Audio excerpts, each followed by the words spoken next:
Hi, and welcome to episode number 13 of the Between Two Brands podcast.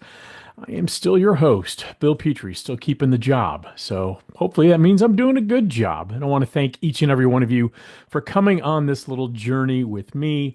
I think we've had some fun so far, had a few laughs, learned a lot, and I hope that continues. But before we get rolling today, I'd like to pay a bill or two if you don't mind. So I'm going to put on my spectacles and say, hey, attention distributors. It is 2025 and your clients are no longer satisfied with you merely acting as a middleman, slapping their logo on generic, predictable, and frankly uninspiring products.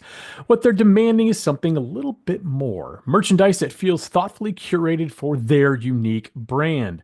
The days of relying on standard, off the shelf items that are available to anyone are over. To stand out, your clients need something exceptional, products that truly reflect their identity and set them apart from the crowd. And this is where our good friends Russ Mogel and his team at Seven Sourcing come in.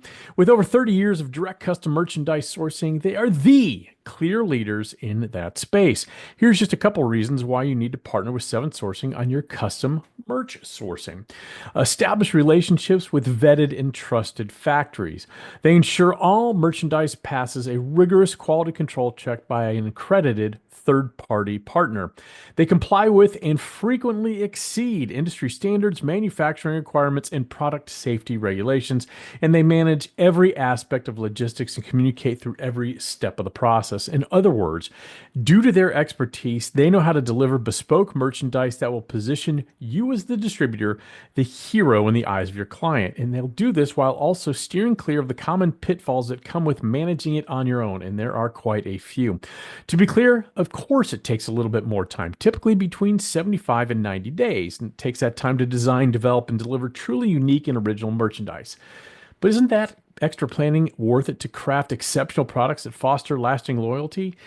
I'm certain of it.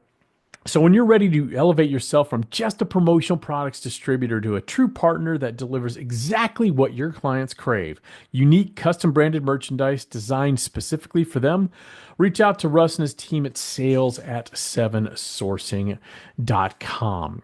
All right, so as we do this little first part of the podcast where I'm by myself, I'm frequently kind of wondering what I should talk about. Be very transparent. Sometimes it's a struggle. Today it's not. And I'm titling this as Stop. Please just stop. There have been such a proliferation of posts, mainly in the promotional products Facebook page, but I see them all over social media, all over the internet.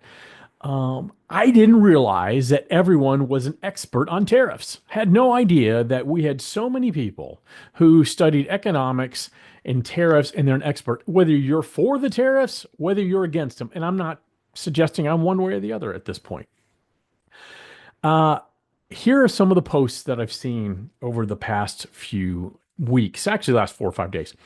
I would love it if all suppliers who have decided not to raise prices due to the new tariffs, or people who know of suppliers who are not raising prices due to tariffs, can you please comment below so we can all support these suppliers? That's dumb. There are suppliers that are going to have to raise their prices. A, they're already working on razor thin margins, and B, a lot of the goods and services we consume, especially in this industry, do come from overseas. And there is not a way to ramp up manufacturing in the United States in 30 days to offset that. So some suppliers will have to raise their prices. And we're going to get to you and what you do as a distributor here in a few minutes. Here's one of my favorites. This is not political. Someone has started a trade war in our industry. As a distributor supplier, what do you plan to do? So there were 200 or so responses to that little question. And I know this will shock you, so I really hope you're sitting down. It quickly devolved into a really shitty political debate and a lot of commercials for suppliers. Hey, we're American made, which may or may not be the case. One of my favorites. Buy American, problem solved. Well, not everything that clients want are available USA made, and some of those products come from the raw materials to make those products are imported, so that will be subject to tariffs. With that last comment, someone said, "There's a quote. I love conflict. Best opportunity ever to steal weak distributor accounts. Way to be full of rainbows and lollipops. I get that there's always opportunity in a crisis, and I do believe that. But to look at it from that type of lens, that I'm going to steal accounts from weak clients, I would rather look at it as there's an opportunity here for me to think differently and for me to service my clients differently so that they get the most value out of the branded merchandise. And then the final one, a very irresponsible distributor claimed that the government is going back to orders placed after the tariffs were announced, but before the implementation, and sending out delayed bills for the tariffs. In some cases, 50% additional tax. That's 100% not true. So that's dumb. And again, it's super irresponsible to spread misinformation like that. And a lot of people comment on that. There's even people attacking PPAI and ASI for responsibly reporting things and how the tariffs might impact the promotional products industry. John Corrigan from PPAI and Chris Ruvo from ASI are really doing an amazing job. And I don't see a slant one way or the other in their reporting. It's just the facts, ma'am. So regardless of the volatility that tariffs are bringing to the party, and let's face it, they are. I don't know what's happening, not only just week to week, day to day, sometimes hour to hour. It is crazy right now. Here's what I know is going to happen. Suppliers, their costs are going up because they're importing things, and for the most part, that's going to have to be passed on to the distributor. Even for a lot, like I said earlier, even a lot for the made in America products, much of the raw goods are imported and still subject to tariffs. So unless every aspect of a specific piece of branded merchandise is raw material sourced, made, and decorated in the USA, it is going to be subject to tariffs. And that is something that everybody needs to keep in mind. Distributors, brace for inventory issues. Now, I know a lot of suppliers already have a good amount of inventory that were acquired before the tariffs went into effect. And I know a lot of them are taking a measured approach. Okay, we're going to hold prices firm for maybe a month and see what happens. Because again, like I said earlier, things are changing so rapidly, it's hard to know what to do. It is the most uncertain economic period in the last 4 years, if you remember the pandemic. So distributors, what can you do? Now is the time. Here's what I would suggest that you do. First, communicate with your clients. Communicate openly and honestly. And it's okay, in my opinion, to say, I don't know what's going to happen, because no one knows what's going to happen. Hell, even people in the administration conflict with each other about what is going to happen. So it's okay to embrace that uncertainty and say, I don't have a crystal ball. Because last thing you want to do is say, this is what I think is going to happen, and then the opposite happens and you lose credibility. So communicate with your clients that you don't know what's going to happen and start planning ahead. Planning ahead now can absolutely give you more flexibility from a creative perspective and probably from a cost perspective. So if you know that things are going to be happening in the fall and winter, now is the time to really start getting ahead of it. And you can position yourself as a trusted authority on merchandising because you are in this industry. That's a great thing to do. And the last thing, maybe consider some alternate pricing strategies. Like I said, you may have to have some uncomfortable conversations where your cost of goods may go up, and it may impact costs you've already shared with your clients. Don't be afraid to have those conversations. In fact, I would have them sooner rather than later. Explain to them the cost of goods are going up. These goods are imported from whatever country they're imported from. So maybe offer solutions that are made in the United States and are therefore aren't subject to tariffs.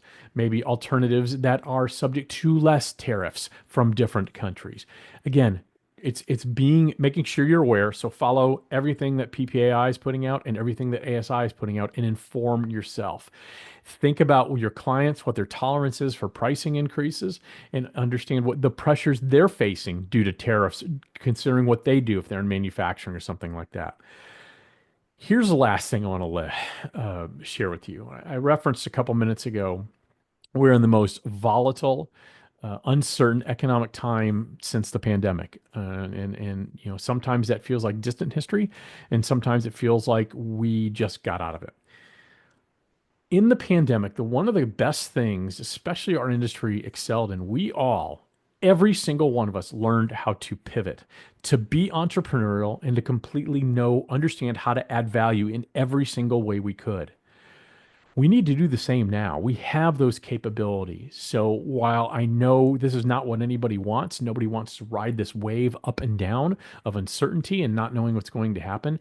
Now is the time to figure out how to keep your business moving forward. That's the only thing we can do. Control what you can control.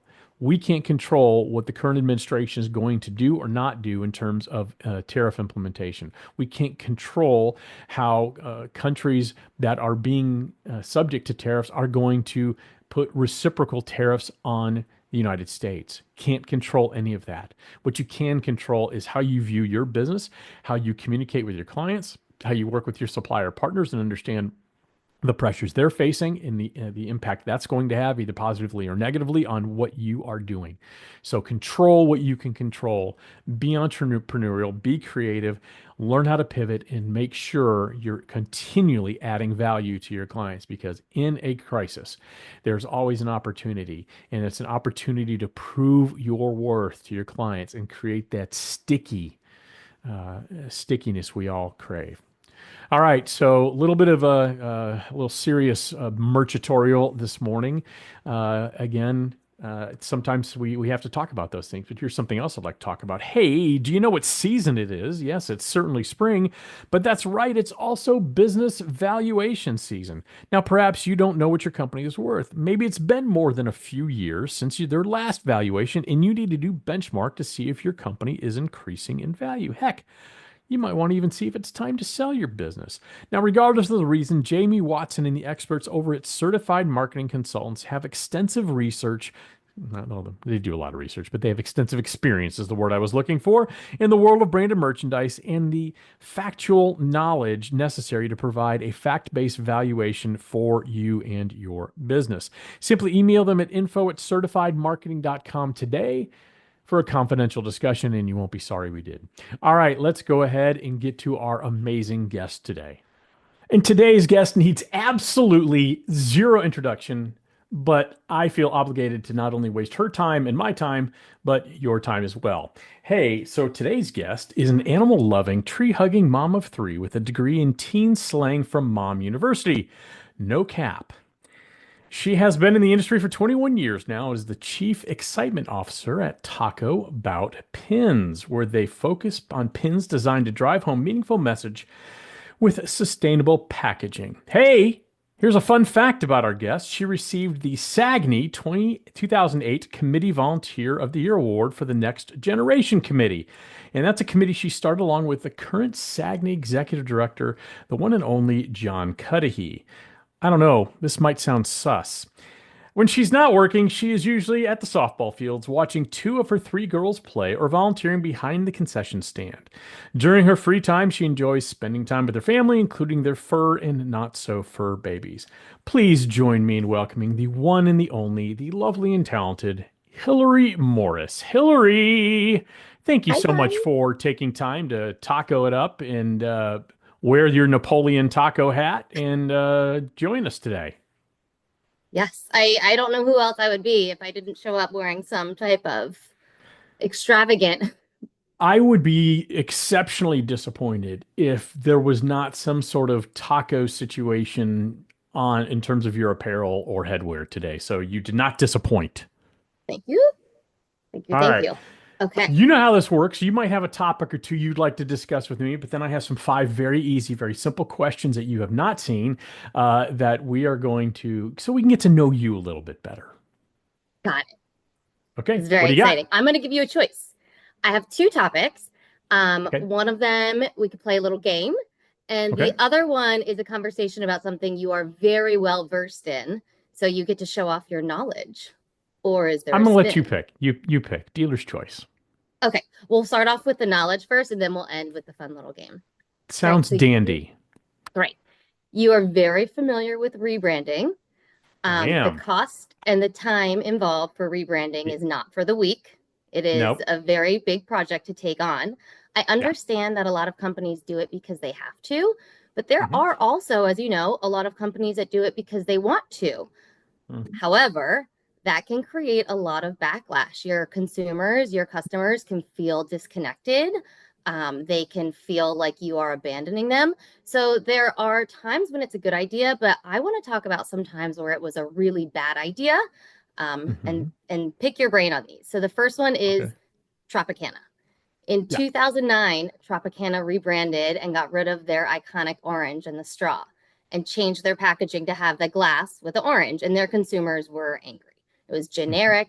They felt like they were abandoning them. They would pick another one in the store. They spoke with their wallets and they chose other orange juices, other brands. So that's when they brought it back and they realized it was iconic. They didn't see it as part of their logo. To them, their logo was only the Tropicana. Is there ever a time where a company can change that iconic image and it is a good idea? Can you ever lose that? You can, but you know, your mileage may vary. With the Tropicana thing, and I've looked at that numerous times. It's a great example of a company not really understanding who its audience is and what they expect from the brand. And so that one and many of the rebrands that don't go well always reek of a bunch of the same type of people, regardless of who they are, but a very myopic view. A bunch of people sitting in a boardroom deciding we need to change this. And most of the times they don't even know why. Um, a rebrand is not a cure for low sales. It is not a cure for any sort of real business problem. What it is a cure for is we do not accurately, our brand currently does not accurately represent what our clients expect from our brand. So, like for example, you would never see Coca-Cola change their brand. It is the same cursive writing. It's been that way for well over 100 years, and people would freak the hell out if it changed because it's part of society. On the other hand, Pepsi will change their logo willy-nilly every 8 years because they don't know what the hell their clients want. They don't know who the hell they are.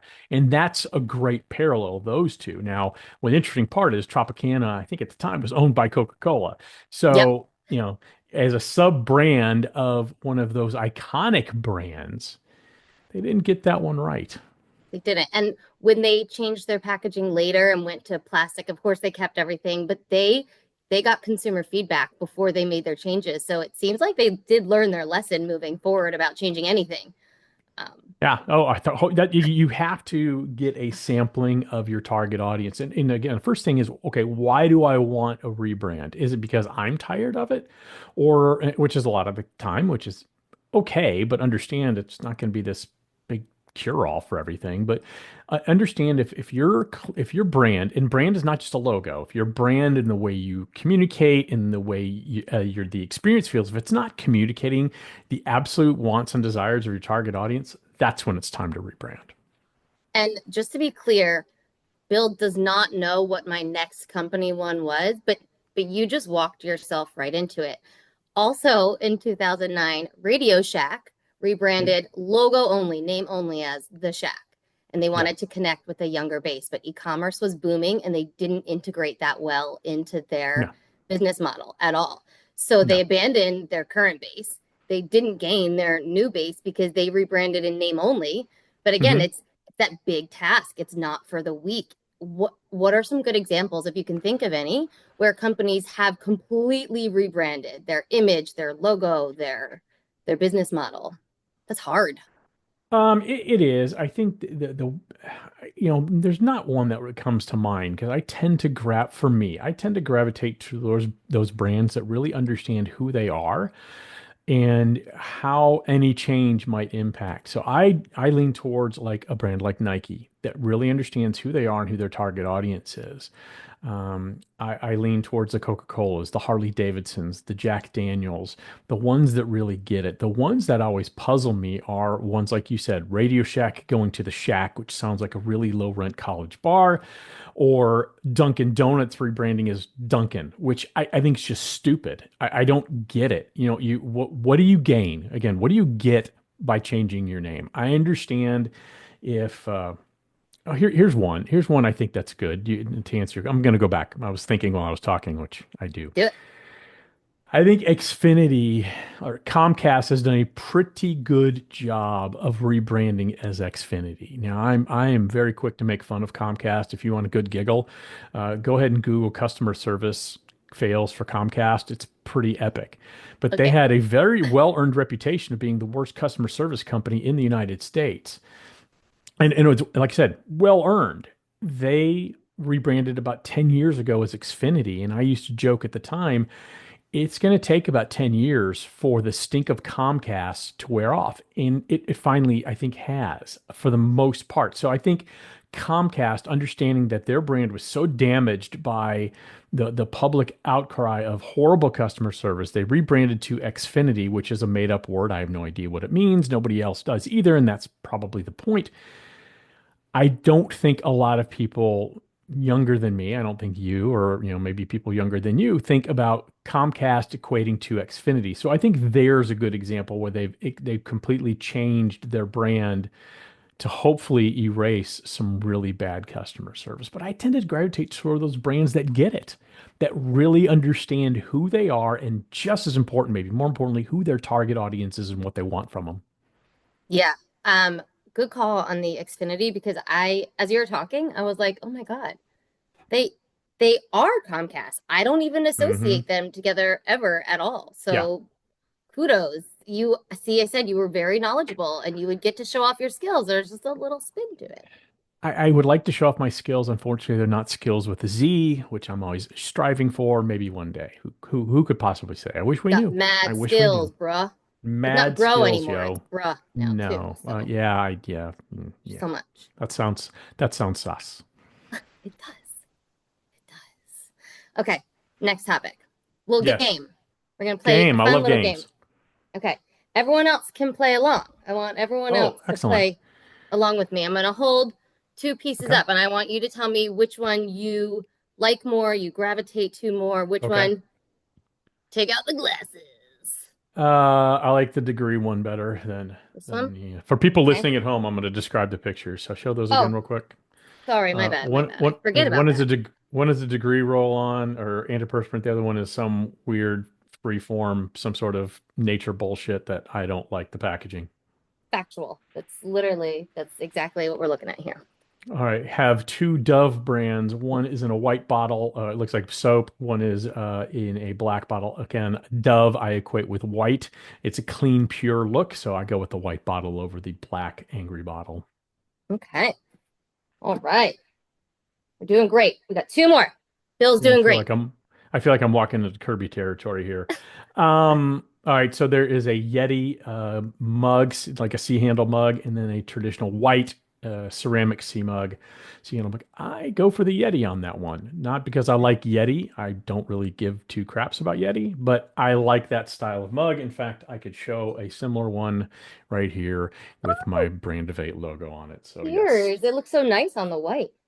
Okay. yes. This one's a little different. You're still going to choose a picture, but you're going to choose one that makes you want to go out and have a drink. Both. Oh, I got to look at them first. Okay, two. It looks like upside. You have the beer. The beer looks upside down, but two people Oh, clanging it is mugs. upside down. Ha! That's okay. Two people clanging beer mugs, and the other one is a couple a mixed ethnic background people at a rave. Yeah. Uh, neither. All right. I'll go with the beer one if I have to go with one. I'll go with the beer one, even though I really don't drink much beer I these mean, days. I watched your episode with Dana. You have to choose one. You know the rules, Bill. Yeah, I know, but she didn't. She didn't. I let her off the hook. Okay. All So right. So what does this say about me, Hillary? What you have you passed discerned about my almost personality here? almost every test except for the Dove one, but when you explained why, it totally makes sense knowing who you are. So this was Yep. a male female test to Okay. see how products are described, how they're designed, and what features are on them Ah, are designed more for men and women. So I've played this game with a decent amount of people to prep yeah. leading up to this. And surprisingly, the deodorant was the one that got the most people because not everyone is connected with the whole natural Yeah. hormone. They want to smell good and they don't want to sweat. Yeah. Yeah, with that one, I mean, I'm all for eco packaging. I'm all for making sure it's environmentally friendly, but I'm also all for not stinking. And so to me, I want that hardcore. I don't care what's in it. Honestly, I probably should, but I don't care what's in it. I just want to make sure I don't stink. And to me, that traditional antiperspirant in a balm, if you will, that speaks like, okay, you're not going to be stinky all day. Whereas the other one, I don't know. And so I've never tried one. So I don't know. I mean, I do use one, but I don't, perspire too much to where I'm not very athletic. As Um, the old commercial used to say, some people perspire, I sweat. Are you ready to I'm go into the listening. five easy questions? Do you want to new topic, new hat? Are we doing that? Oh, yeah, yeah, new topic, new hat. Guys, I New came topic, new prepared. hat. All right. I have five very easy questions. You know how this goes. I'm going to try to make them as awkward and as uncomfortable as possible. Hillary has not seen these questions, so that will be, let's give it a go. All Oof. right. Hillary, you run a company called Taco Bout Pins. When you meet someone new, do you immediately disclose your unhealthy obsession with pins, or do you just strategically wait 5 minutes to give them a false sense of security before going full nerd and unleashing your enamel-covered infatuation? Uh, Generally, are we talking about when I meet someone new in the industry or just like in life? I think the question stands on its own, Hillary. It's Okay, when you meet somebody new. I'm not going to explain the questions here. They are written very clear. they are. And if you want to skip it, you can. Or No, I'll I'm not just going to shame skip it. you. I'm going to shame you, but No, I got this. Um, yes, you when do. I meet someone new, I actually generally don't even tell them what I do because I find that the general public are so confused about anything relating to what my job is. And I stutter for words trying to describe it to the average person that isn't in the promotional world. I mean, I, Hmm. I recently just told my middle daughter's softball team what I do because we're creating pins. I mean, at the softball team, we do pin trading. Right. And I've never even mentioned it. So they were talking about saving the money and putting the funds together for pins. And I was like, I actually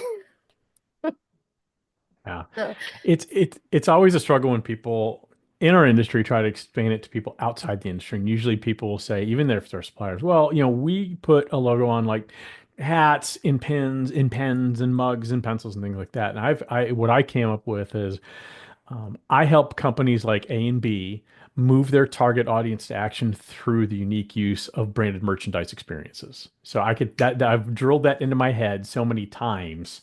I could say it at 3:15 in the morning, but it is not easy to explain. But I always like to equate it, through experiential branded merchandise, we help companies move a target audience to action, yeah, which is, I think, what we do. we do. But I love your answer. I like your answer. All right, are you ready for number two? Okay.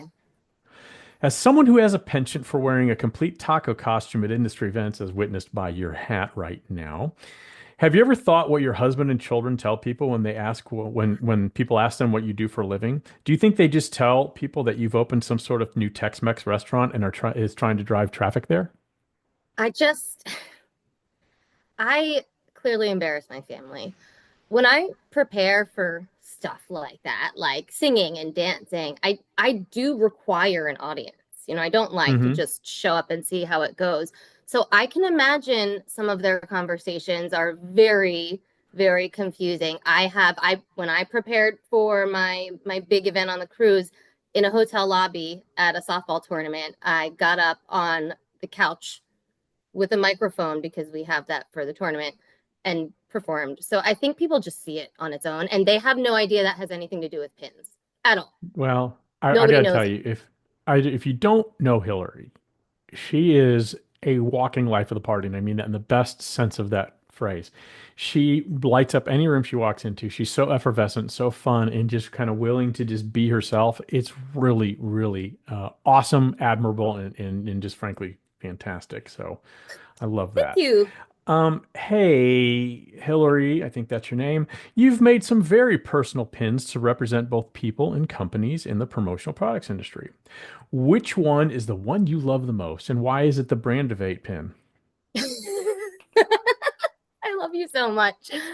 I do love the brand of eight pin. Actually, that is one of the best ones because of the story. When Bill was so graciously allowing me to design a pin, it started out pretty boring. I mean, I had the idea, I knew what I wanted. I wanted those elements of the lines from the guitars to be your colors, but I didn't have that guitar shape in mind. And I was really Hmm. focusing on pulling your text out. And I felt like Bill, I felt like you, but audience, I felt like you were just giving me a pity order at that point because you were like, sure, Hmm. I'll just take these pins. Thank you so much. And you were gone. You were on a trip somewhere, maybe during the shows. And I had this crazy idea that it should be the guitar. So I drew the guitar, I made it, and I was like, I'm not even going to share this with him.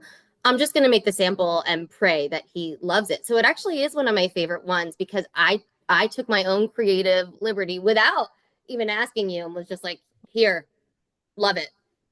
And I do love that pin, and I love what you just explained, what you do with everybody, and everybody who has worked with you will tell that same story of she took kind of parts of my personality, parts of what my company does, parts of just my ethos, and succinctly put it in a enamel pin.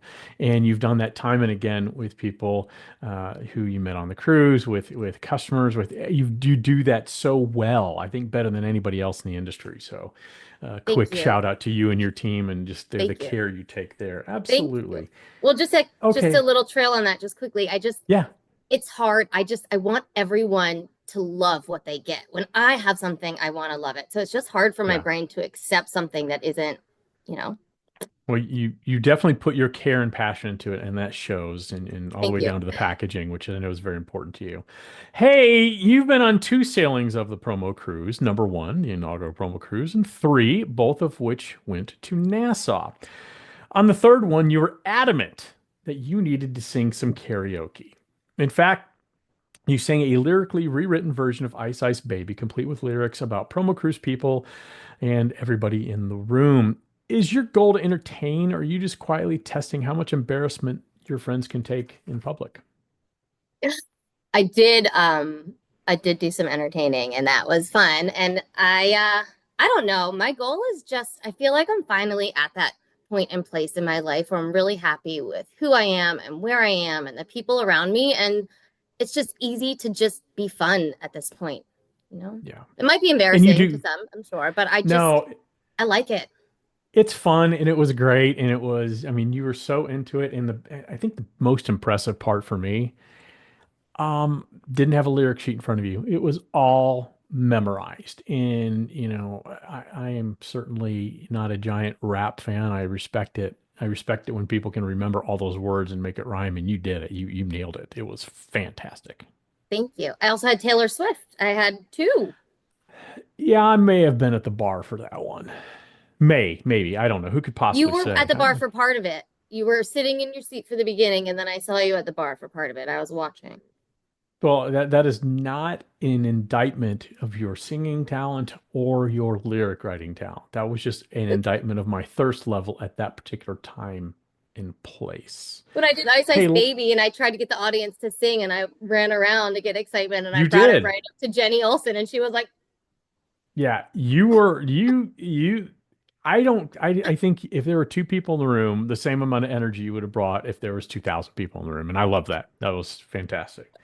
All right, last question. Hillary, between your obsession about pins, taco costumes, personalized karaoke songs, dog named Scout, have you ever worried that you accidentally modeled your entire personality after a sidekick character in every early 2000s rom-com, only without the Hollywood budget or the dignity? "Oh my God!" So growing up, my very best friend Leah, we've been best friends since kindergarten. Her mom, I call her Mother Mary. She's my second mother. She has always said you could write a book about your life. People would read this. Like you could film a movie about your life. People would watch it. I do feel like my everyday is a sitcom. It is. It's what else can you do though? It's fun. I enjoy it. My husband does not so much enjoy the sitcom part of it. It's a little too chaotic for him at times. I think men like things a little more simpler. Um, I enjoy the chaos. You not only enjoy it, you embrace it and you bring it. in a good way, in a very good way. I absolutely love it.